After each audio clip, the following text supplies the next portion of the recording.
All right.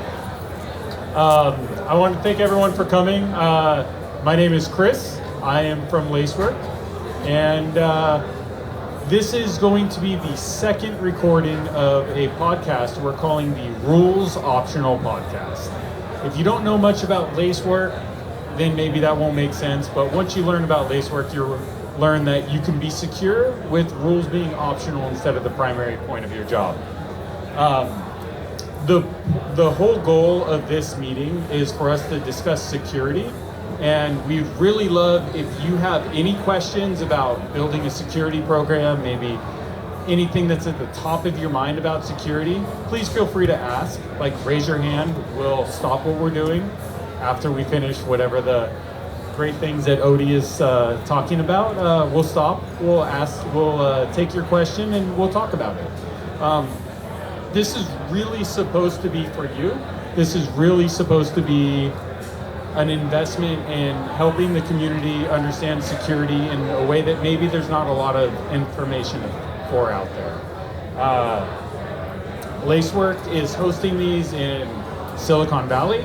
We're hosting these in Boston and New York. So if you know anybody who you think would be a great fit to come talk about security, let me know after the show.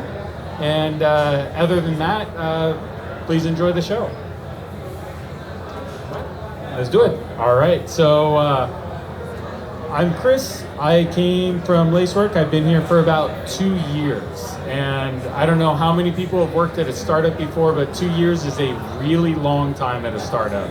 I've seen the growth from 20 people to we just crossed 100. It's a pretty big mark. We had a race between were we going to hit 100 customers or 100 people. People beat out by just a smidge, so that's right where we're at. In the time, I've seen quite a bit, and I've learned quite a bit. And through this time, I've met a lot of great people like Odie, and I see Clint was somewhere in the background. He actually is one of the people who inspired me to help start this podcast. So anyways, Odie, I would love for you to introduce yourself. Sure. So my name is Odie. First of all, can you guys hear me? Too bad for you. Okay. So I'm a practitioner. I've been doing this for been a practitioner for longer than I want to admit. Probably closer to 25 years. And I've been around the block a couple of times, both in advisory and industry roles. Been on Wall Street in companies of 250,000 people, and now I'm in a company of 110. And we just got to be 110. When I joined, it was 90. So done everything that I could think of, including some things that I'm not going to talk about. But I end up in the last four engagement, in the four previous companies, I've been building programs from scratch. So Chris asked me, do you want to talk about it? I said, sure. We can talk about that. We can talk about philosophy. We can talk about anything. So here I am. All right, so what that means is raise your hand if and when you have a question. It doesn't matter what the question is. My degree's in philosophy, so I would love to talk about that. Not really, but let's mostly direct our questions at Odie. We're going to start out with, who here is a practitioner? I literally see 2 hands up and one was a half up. So if you're not practitioner, who here is a manager of people in the security field?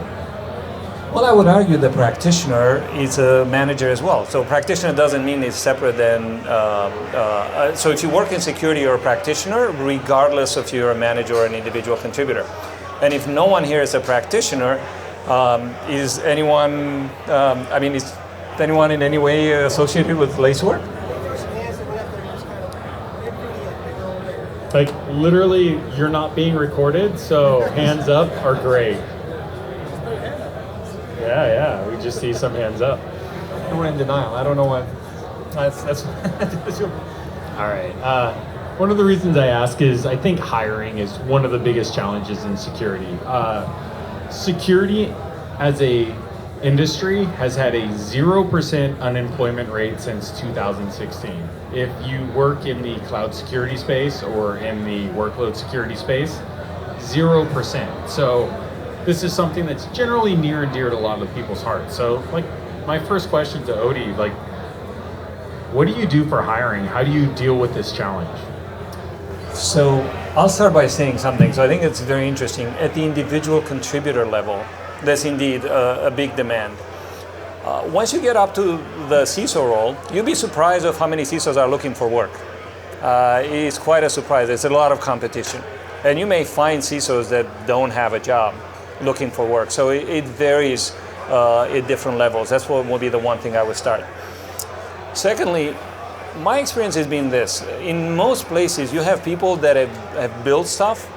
So in other words, someone that builds a house is the person that designs it, builds a foundation, essentially does most of the work. And then you got the people that come put the drywall and maybe use the house, improve it somewhat. So there is a big difference. In my experience, I've seen a lot of people that improve on the house, but very few people that design the house and know how to build stuff. So in my experience, I mean, in my predicament, you go to a company, you're the first security hire. You got to build a team. Say you get a couple of recs. One of the biggest challenges is the first hire. And the first hire being the person that's going to help guide the team. You want someone that will eventually become the mentor. You want someone that can build things that you can tell, look, go and do this, without necessarily having to be involved in everything. The biggest challenge I see is if I get someone and you have to hold their hand and it's just the two of you, you're going to spend, instead of you doing something and the other person doing something, you're going to do a lot of things together. So it's going to be fairly inefficient. If you have a team, if you already have someone that could be a mentor, then you can dedicate time to bring people up that have not done security before, like someone in DevOps or a software developer. So my biggest challenge has been finding the first hire. And in previous role, the first hire was a software architect. And the person may have been, I don't know if he's here, I don't see him here, he said he would be, which is kind of interesting. But he was a software engineer for 18 years. He was passionate about security. He came on and he did a marvelous job. And he took on training someone else that did data science. And he became the second person in the team. So this kind of mentorship where you help one person, you hold their hands a little bit, but they can be on their own and then they help train the next person is what made a difference for me. So actually that brings up some really great points. When you're looking for security hires, it sounds like you hired an engineer and a data scientist. What do you like, what's the primary thing you look for? And on top of that, what do you think is teachable versus what do you think should be innate as part of experience? What I look for, essentially if I'm in a new place, I typically do a kind of an assessment. What have I got myself into? Because you go to a new job and you basically own now a program, and you need to know what's there, what are the concerns, what needs to be done, what's been done and what needs to be done. So based on that, you figure out these are the skill set that I'm looking for, and this is kind of the sequence, and this is what's commodity, and this is what is innovation. So I can get someone to help me with something in and out, like write a script to deploy some things. I can get a contingent worker to do that. But someone that, again, is more kind of a broader vision, that's the person I want to hire. So what's teachable? In my mind, I look for someone that has an open, like a beginner's mind. They call it Soshin in Zen. It means that you don't have a set of beliefs that you marry to. Like strong beliefs but loosely held, if you put it this way. I've seen a lot of self-righteousness, sort of dogma, boarding dogma in this profession. I'm doing this because everyone else is doing it this way. But no one necessarily questions, why am I doing that? Why is everyone else doing it this way? It doesn't mean it's the right way. So I'm looking for someone that has that right attitude, and then you can work with them, and they can question things, and hopefully come to a conclusion, a fresh conclusion that may contradict with what they've done before. What's teachable to me is technology, is technical skills. What is more difficult to teach is the way you approach things. Your basically your curiosity and your ability to change your mind and your opinion. So that's very difficult. I don't think you can teach that. Somebody can do it themselves, but that's not teachable. Yeah, I think it's a personality trait at that point, like being able to openly change your mind, but you need to be defensible enough that you believe what you say. So you have to be confident without being arrogant. You got to earn someone's trust. So when I hire someone, I'm looking for someone that, for instance, knows 30% of the things that they will eventually do. They know it like the back of their hand. Another 30%, they should have a pretty good idea. And the rest, they should be willing to learn. So I want to be able to tell them, go and take care of things that you already know. And along the way, listen, and someone has a different opinion, maybe change your mind. But I want them to know enough so they could execute something. Getting someone that has no knowledge, no technical expertise without an existing team, big challenge. So with that in mind, once you've hired someone, what skills or what actions do you think they take that makes you think, hey, this guy is teachable, this guy is coachable, and this guy's going to have my job in 4 years? Well, I wouldn't think for someone to 4 years. In the previous role, the idea was, and I openly discussion was, look, this role, the role that you're taking on as a second hire for me, is a role that's going to replace me. And I don't think I stayed around for 4 years in recent memory. So technically speaking, I'm looking at the person to replace me. So the person that comes, my first hire, will be someone that I would help to take on the role, either there or in another company. But this would be a question for them. What do you want to do next? Because not everyone wants to do that. So I don't know how many of your managers will say, well, what do you want to do? Do you want to be a technical expert? Do you want to run a program? And if you want to run a program, then there is some potentially technology skills, but there's a lot of other things. They got to step up in the community, introduce them to other people in the community, kind of expose them to things to build up their network. There's a lot of different things that you do to help someone, groom someone to take over a program, bring them to meetings, expose them to executives. So all that happens if the person is interested. So speaking of the security community, I understand there's a reasonably strong security community in the Bay Area here. What sort of things helped you become a part of that, and how do you help people maybe you're mentoring join that community? Oh, in my case, probably dumb luck, like everything else, but really there is, depending on where you are, I wanted to say that there are individual contributors, but not as much. And then there are, I want to say, leadership, collaboration forums. If you happen to become part of one, and it essentially could be going to events. One of the best way to do it, go to an event, go to an OWASP event. Try to have talk about something if you can. That's a good way to meet people.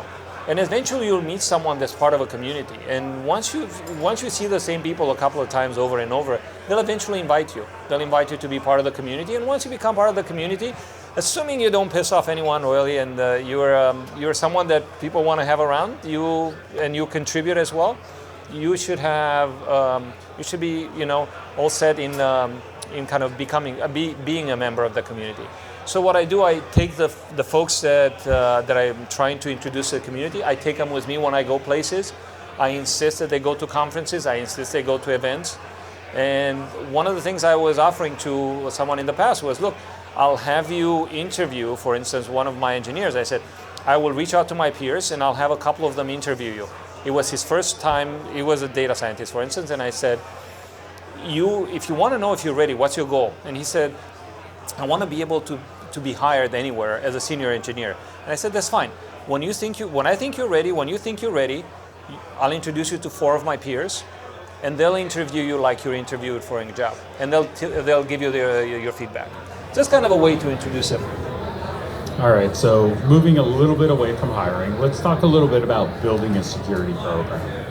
So you've just switched jobs. What is the very first thing you do when you start a new company to start the foundation for that security program? And then maybe what's the next thing you do after that first thing? First, you set the expectations very low, so it can be kind of... So typically when you go in a place, and essentially if you go to a startup, and if you're the first hire, chances are there's not going to be too much in place. And you've got to I mean, the basic aspect I think applies to everyone. You gotta assess where you found yourself. Technically, you do some of that before you get hired, but you can really do it once you're hired. And then you go talk to people. And the concerns are going to be the same for most companies. Like, no matter where you are, big or small, the same kind of things. What can happen? So you can have like fraud, like external fraud. You can have something related to third parties. You can have something related to compliance. All these are kind of similar, and you can go and find out which one is most relevant in the company and what's being done to mitigate that. Is anything in place?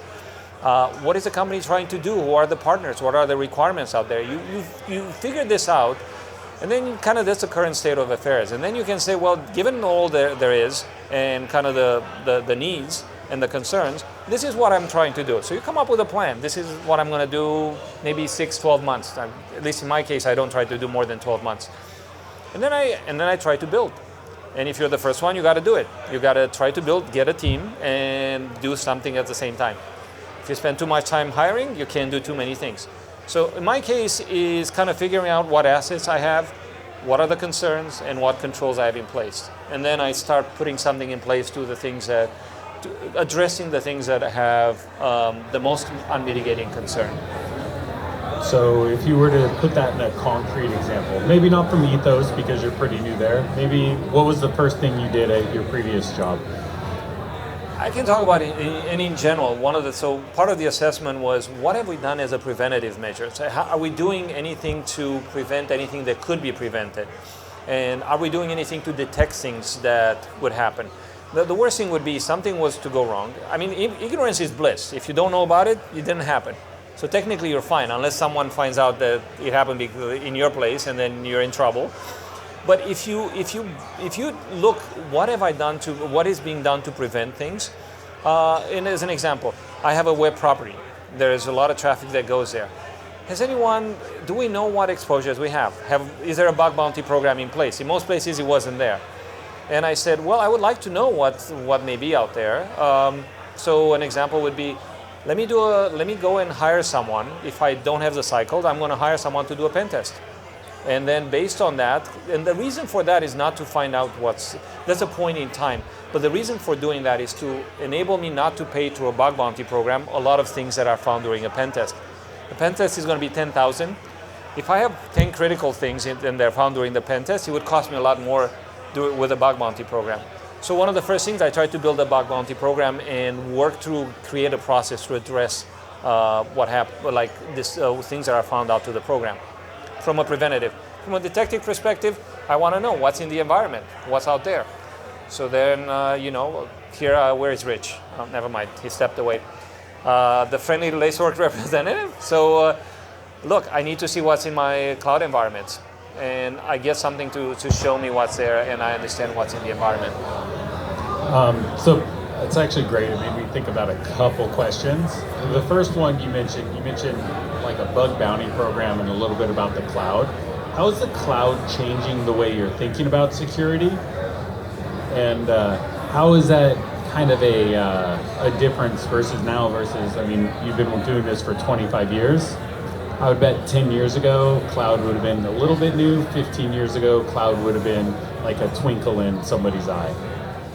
So I don't think it changes much. I'm not going to say that it changed much. I think it's the ability to. I think what it brought the ability to onboard, for a lot of people to basically sign up for new services without potentially control. It was a little more difficult in the old days. You had a data center, you had to get something in there. There would have been a process. Now it's easier to go get a new account, and if no one knows about it, then you will never know about it. Isn't that a little scary though? Yes and no. So there are solutions to figure out what accounts you have. So that's the other thing. One of the first things I try to do is find out, what do we use? And most of the time if you go ask people, it's not going to work very well. The good news is with all this, there were a lot of solutions that came along. And yes, there are too many solutions on the market, but for instance, there's a solution that checks your email, connects to all your message, for instance, if you use G Suite, we'll connect to your G Suite, we'll scan all the mailboxes, and we'll find all the messages from all the service providers, and it will say, yeah, there was a message when somebody signed up for the service. And you know who did it, and you know what kind of account they signed up for, and you know, so basically I have a list of every service someone got onboarded, either paid or free, as an example. That actually sounds cool. What service is that? I'm not advertising the company. I wish it was Lacework, but that's not our area. We do a lot of other cool things. Which is funny. I was so opposed to the service in the first place because it was a small company out of New York, and I said, look, if you guys are going to have access to our G Suite environment, where all the emails are, and God knows what an executive may have put in an email, or what they will have access to legal counsel messages. I said, look, you got to show me that you've done something from your control perspective that you're not going to mess up our API keys to Google. And they couldn't answer if their life depended on it, how exactly they secure the API keys. I was expecting, look, we use KMS and we have this process and no one can ever get to them and all that.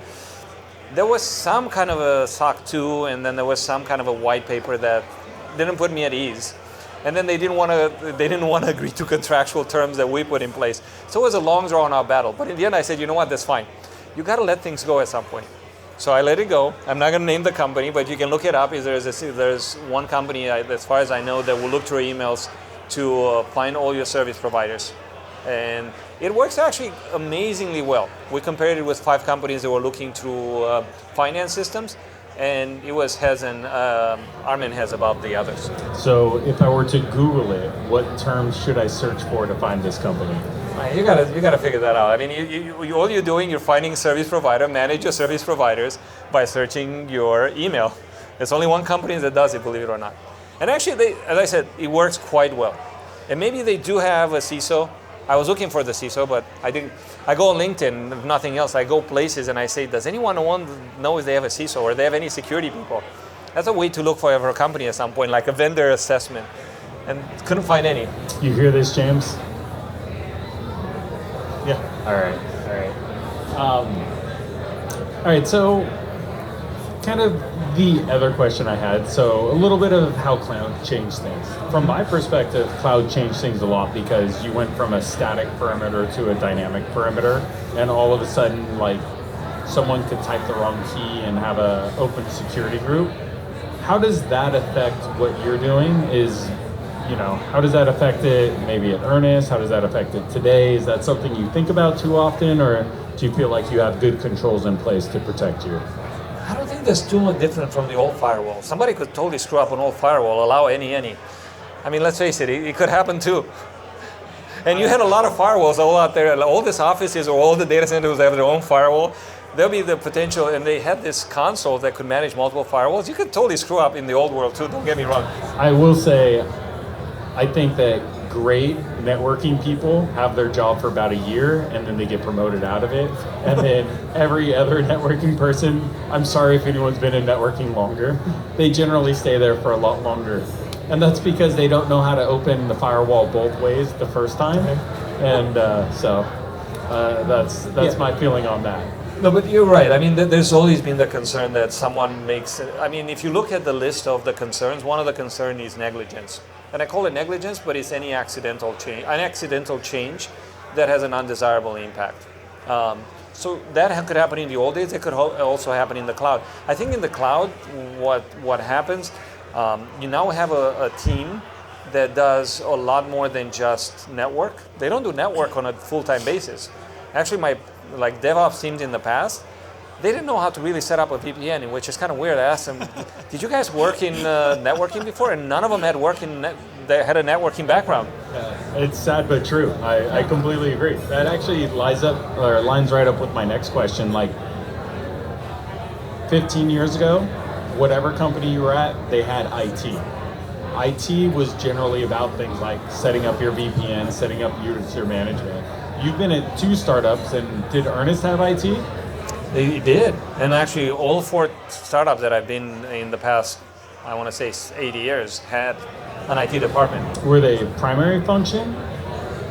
What do you mean primary function? Well, some companies have like a CIO, and they do a lot of things around it, or maybe a VP of IT, or is it more like they hired some guy who's not exactly DevOps, but they do IT?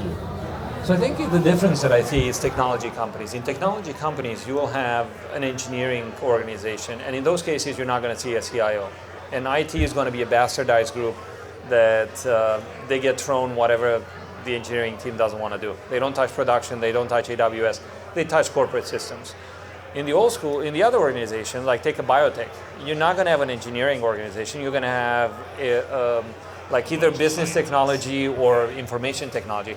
There was a big, like interesting, one of my company was bought by Pfizer, and I love the euphemism. They called themselves business technology. They didn't want to call themselves IT, and I thought it was brilliant. It was the same bullshit, but it was BT versus IT. But yeah, in that places you will have a CIO, you'll have people dealing with applications, but in ITs overall, and you're going to have someone doing what they typically call the I&O, infrastructure and operations. Mm-hmm. So in technology startups, IT is a small organization. In two places it reported to me. In one it did not. Or it did temporarily, and I was able to get rid of it. So in a technology company then, or actually even with these different shops, like I've done some work at Gilead in the past, and it was the weirdest place. Like when you talk to someone at Gilead, they said, if a scientist wants something, it doesn't matter the cost, they'll make it happen. It's the only place I ever heard where cost was not a binding factor IT. What is kind of your thoughts on where IT doesn't have central control? Because in my experience, IT is generally the one who's like driving your user access control. And that's a problem I'm seeing in a lot of organizations today. What are your thoughts on that? And do you think that that's a lack of IT? Or do you think that's more everyone's trying to move fast?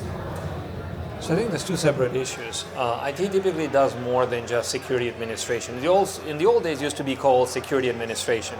And that was all the access, the managing access. Managing user access, not network access or system access, but it was mostly managing system as an application and so forth. So IT still manages that, but they manage corporate applications, they manage desktops, so they do a number of things.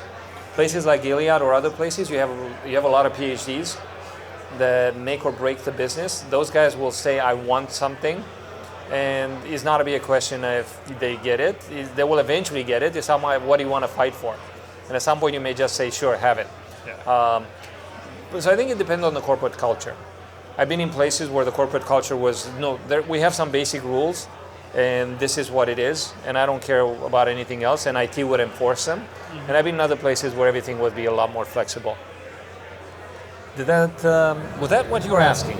I think so. One of the challenges I found is like the lack of IT is, this is actually something James, who runs, he's actually running security for our whole company right now, and I've talked about is like, how do you define like user access control in a development and engineering environment when previous to you deciding to take a look at this, everyone's had full admin privileges? So there's a lot of cleanup, obviously. Well, one thing, the way I started now was first look at the most critical systems. And one of the first question was, do we have MFA on them? Do we have centralized single sign? I mean, do we have federated identity and authentication? And the answer was no. And I said, well, let's do it.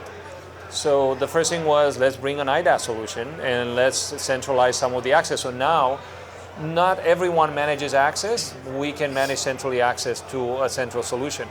The next step was to say, what roles do I need, say, in my cloud environment? Who has what role? And why do we have 2/3 of the company with an IAM account? Do they really need that? And then kind of going back and saying, if you need something, say what we'll try to provide it to you, but we don't necessarily need the extra access. So I think it's not an easy process. You got to pick the battles. And in most companies, I would say, internally developed applications are the most horrendous because everyone has access to everything, and it's not easy to change that. So at that point, that's the one that typically you got to let it go till you convince someone that, look, we got to spend some time doing it. But in cloud services, if you can start with your most critical cloud services and say, I'm going to go after them and see who should have what type of access, I think you can make headways. All right, so shifting gears a little, you've implemented a security program a couple times. What are the core tenets that you look for to implement? Are you first trying to protect people's laptops, or do you care about production security, like production servers first? Like, what are the core tenets, and maybe what order do you look at and think about things? So first of all, whatever I did, I don't know if I did it right. I mean, nothing has gone horribly wrong so far, but who knows? It's dumb luck. I mean, really, it could be totally dumb luck. But I don't think that's the way I look at it. It's not what do I protect one versus another. I'm looking at what could go wrong, what's my concern, and how would that concern manifest itself.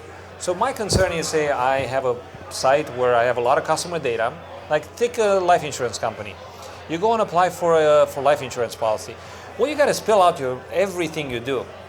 They're going to ask you, do you go skydiving? And if you go skydiving, where do you go skydiving? They may ask you about a lot of other behaviors that maybe you don't want people to know about. So there's a lot of fairly sensitive information. You get credit reports and so forth. So what am I concerned about? Well, someone may be interested in that. And say you have government officials that sign up for life insurance through your platform. Yeah, you could have some adversary that could be quite interested in it. So how could they get access to it? Well, one of the examples was I have a public site. What if I have something on the site that's easily exploitable? Do I know that I have it? So this misuse or unauthorized access is a concern for me. Do I have any services that are totally open out there? So that's the kind of thing I go after, like what's my main concern. The other main concern typically is accidental changes. And I go around, and in most places it's kind of like break things, move fast and break things. But one thing that I think we want to avoid taking everything down and being in a position to be down for a long time. So I'm going to try to see what can we do to prevent something like that from happening. So it's not a particular system, it's not a particular thing, it's a particular concern, manifestation. When you join a startup, you have very limited resources. Mm-hmm. So I know a lot of challenging discussions you have is around picking your battles. What framework, or how do you think about this is the very most important thing today, this is the most important thing tomorrow, and how do you fight for budget? Is it you make a solid report? Like, what do you think about when you're like, we need to do this, we need to buy this tool right now, and how is that working for you? Oh, it's either you throw a temper tantrum and you say you're going to leave if you don't get it, and play a game of chicken. Yeah, does that work? I don't know. I haven't tried it yet, but really, I was thinking about it. No, I think a lot of it has to do with setting the right expectation before you join. So I don't know how many of you will be in a position to join a startup and be the first hire. But if you do, one of the first things to do is talk about the budget before you accept the job. And you say, look, do you have a budget for this? Are you willing to spend on this, or is this going to be, are you expecting me to paint window sills all day? So setting the right expectations up front is one thing. Like even before you're accepting the job. Absolutely. If you don't talk about the budget before you accept the job, then might as well, you basically burn a big bridge that you should have made sure it's there in the first place.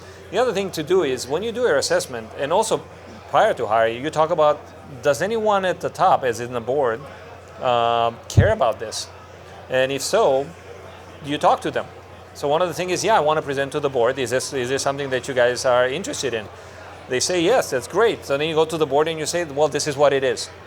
And part of your initial assessment, you also say, this is what I want to do and this is how much it's going to cost. Now, obviously, you run it by the executive team first. They get a little shocked. They say, wow, you need to move the decimal point or something. But the point is, eventually you go and you kind of, if you don't tell, in my experience, if you don't tell the board how much money you're budgeting for a program, they will ask you for it. So even though in one place my executive team asked me specifically, don't talk about budget in your slide to the board says, so what are you doing about this? How much money do you have?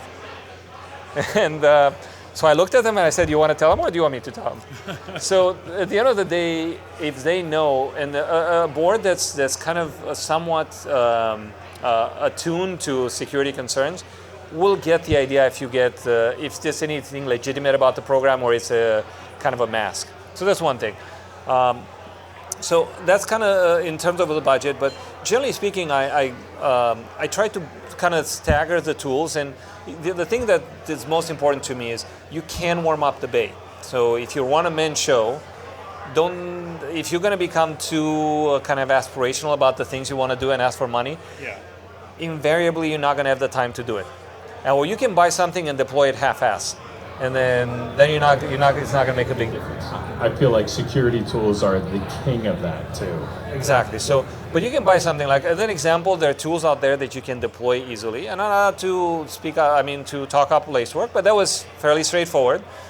Now, granted, you deploy it and then you start getting some alerts, and no one's going to look at them for a while because you got other things to do.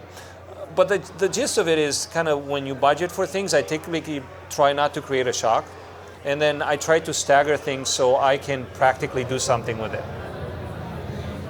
So, last thing, are there any resources you'd recommend for someone who's building a security program? Online resources, knowledge bases, something to help them get a little smarter in the area? Well, the one thing to do if you're going to try to build it and you haven't done it before, you could do just fine. And it's the first time for everyone anyways. I want to say there is a security for startups kind of framework. It was developed by a bunch of practitioners. We talked about those community things. You had 20 people that got together. They said, well, what do we want to advise startups to do? And it was meant for founders. But what I found out that, interestingly enough, it's applicable to any security professional. Just for, at some point as I was looking, because I'm editing the list, I'm one of the folks that contributed to it. As I was looking at it, I was surprised. Wow, I'm actually doing this, I'm doing this. So most of the things I'm doing is on that list. So I think it's, look for it, is security for startups. There's a GitHub site for it. There's a website, it asks some questions. You get some good hints. And it's not the only one, there's a couple others. That will give you an idea.